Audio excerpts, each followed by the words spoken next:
नमस्कार दोस्तों, मेरा नाम है विष्णु और आप देख रहे हैं द विनर एजुकेशन। दोस्तों, आज हम लोग बात करने वाले हैं बाबर के बड़े पुत्र व मुग़ल वंश से संबंध रखने वाले बादशाह हुमायूं के बारे में, जो कि अत्यंत उदार शासक रहे मुग़ल वंश से। तो इनके बारे में कुछ जानते हैं, तो चलिए शुरू करते हैं। जो हुमायूं हैं, यह मुग़ल वंश से संबंध रखने वाले बाबर के बड़े पुत्र नसीरुद्दीन हुमायूं, जो कि 1508 ईस्वी से 1556 ईस्वी तक इनका जीवन काल रहा।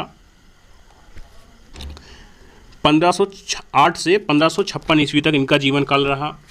इस बीच उन्होंने भारत पर राज्य किया। दोस्तों, इनका जो शासनकाल रहा वह भारत में अधिक दिनों तक नहीं रहा, महज 10 वर्षों का रहा। परंतु जो कार्य इन्होंने किए वह मुग़ल साम्राज्य के लिए एक नींव का कार्य करते हैं, नींव का योगदान करते हैं। तो चलिए दोस्तों, हुमायूं का जन्म तो 1508 ईस्वी में हुआ था, परंतु वह भारत का जो शासक बना तो बाबर की मृत्यु 1530 में होती है। तो 1530 ईस्वी में भारत का शासक बनता है हुमायूं, और इसका शासनकाल चलता है 1540 ईस्वी तक। दोस्तों, मैं आपकी जानकारी के लिए बता दूं कि भारत में जो है बादशाह हुमायूं का 2 बार जो है शासनकाल आता है। एक आता है 1530 से 40 तक, उसके बाद आता है 1555 से 56 तक। नेक्स्ट हम बात करते हैं तो इनके पूर्ववर्ती शासक जो कि भारत में हैं बाबर हैं, इनके पिता, और इनके पश्चात जो उत्तरवर्ती शासक हैं वह अकबर हैं, इनके पुत्र। तो दोस्तों, जो बादशाह हुमायूं हैं उनका जन्म काबुल में होता है 17 मार्च 1508 ईस्वी को।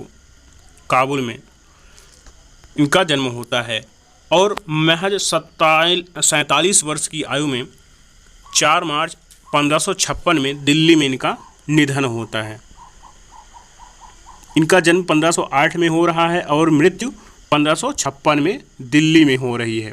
जन्म काबुल में 1508 में और मृत्यु दिल्ली में 1556 ईस्वी को हुई। इनका जीवन काल महज 47 वर्षों का रहा। हुमायूं का मकबरा जो कि अत्यंत महत्वपूर्ण है, यहाँ से जन्म होता है 4 बाग शैली का। मुग़ल शासन की जो पहली स्थापत्य कला है वह हुमायूं का मकबरा कहा जाता है। इनके जीवन संगिनी रही हमीदा बानो बेगम व चांद बीबी इनकी 2 बेगम प्रमुख थी, जिनका नाम सर्वोपरि आता है। दोस्तों, जो हुमायूं हैं वह तैमूर मुग़ल वंश के घराने से अपना संबंध रखते हैं। तैमूर मुग़ल वंश के घराने से अपना संबंध रखते हैं। तो चलिए इनके शासन के बारे में कुछ जानते हैं।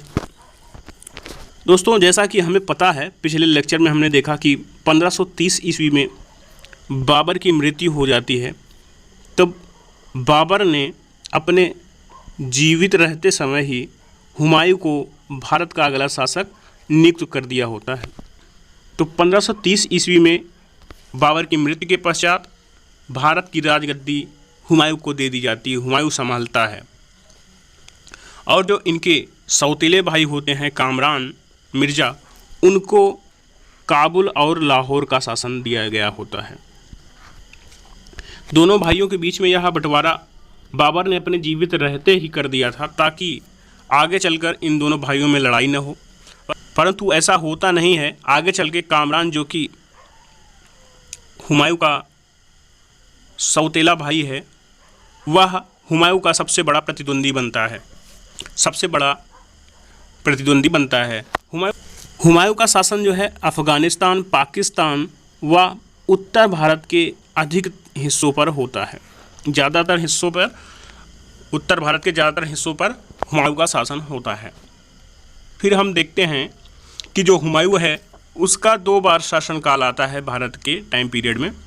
एक 1530 ईस्वी से 40 ईस्वी तक, और फिर दोबारा जो आता है वह 1555 से 56 तक आता है, और 56 में ही इसकी मृत्यु हो जाती है। तो दोस्तों, भारत में जब शासन कर रहा था हुमायूं, तो 1540 ईस्वी में 1540 ईस्वी में हम देखते हैं कि एक युद्ध होता है जो हुमायूं और शेरशाह सूरी के मध्य होता है 1540 ईस्वी में। बेलग्राम का युद्ध होता है 1540 ईस्वी में।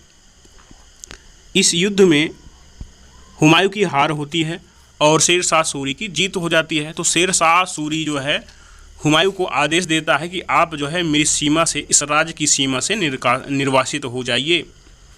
दोस्तों, बेलगाम के युद्ध में जब शेरशाह सूरी की जीत होती है तब हुमायूं को दिल्ली से निष्कासित कर दिया जाता है, उसके राज्य से निष्कासित कर दिया जाता है। अब शासन हो गया है शेरशाह सूरी का दिल्ली पर 1540 ईस्वी में।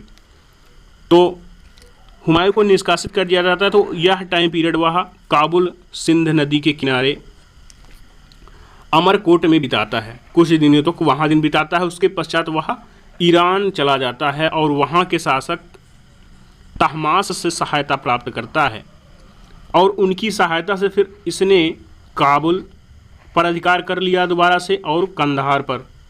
उसके पश्चात हम देखते हैं कि इसने मध्य एशिया के कुछ क्षेत्रों पर अपनी जीत दर्ज की।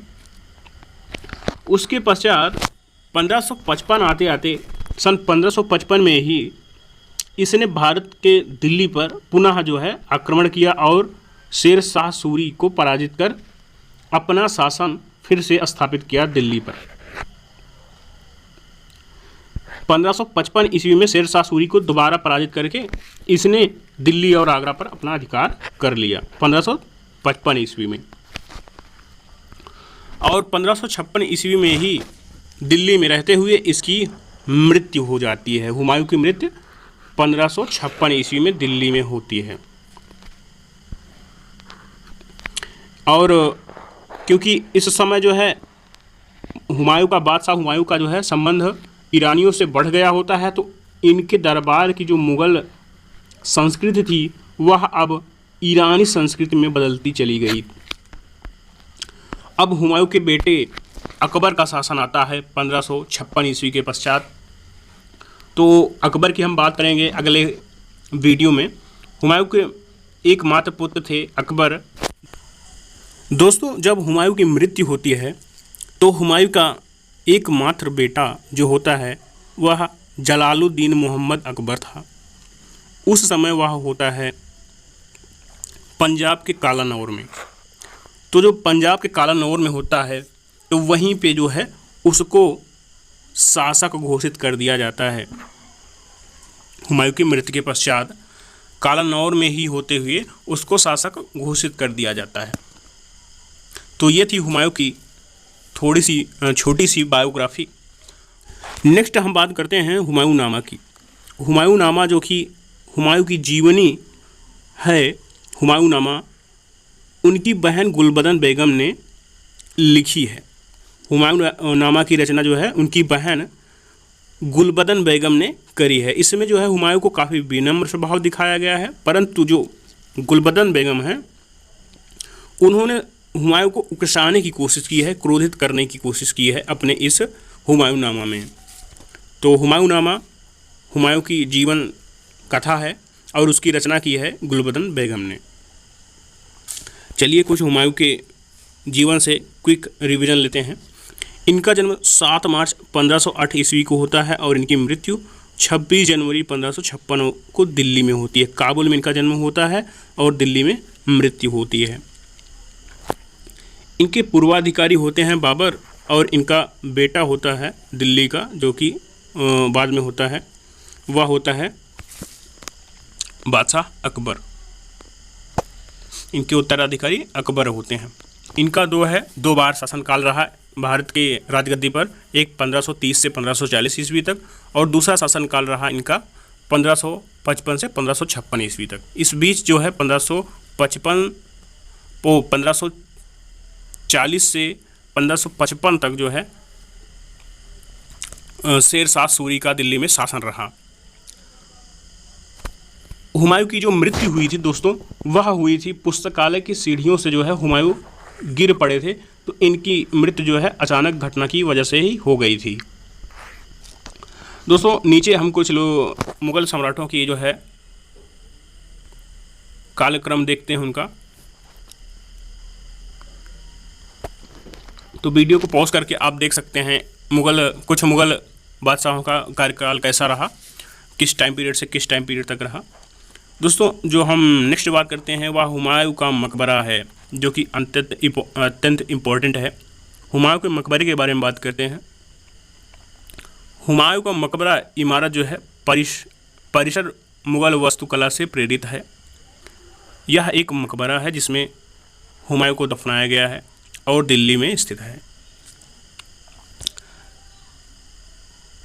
इसे हुमायूं के मकबरे को जो है विश्व धरोहर में घोषित किया गया है, विश्व धरोहर घोषित किया गया है। ध्यान दीजिएगा, यह चारबाग शैली में बनी मुग़ल काल की सर्वप्रथम जो है एक स्थापत्य कला मानी जाती है। यह मकबरा जो है हुमायूं की विधवा बेगम जो है हमीदा बानो, उनके आदेशानुसार बनाया गया था 1562 ईस्वी में। इसके निर्माण में हुमायूं के मकबरे के निर्माण में 8 वर्षों का समय लगा था। नेक्स्ट वीडियो में हम बात करते हैं बादशाह अकबर के बारे में, जो कि उनका कार्यकाल भारत के लिए स्वर्ण युग माना जाता है। हिंदी का स्वर्ण युग जो है, हिंदी का स्थापत्य का जो है स्वर्ण युग माना जाता है बादशाह अकबर का कार्यकाल। तो नेक्स्ट वीडियो में बात करते हैं। Thanks for watching.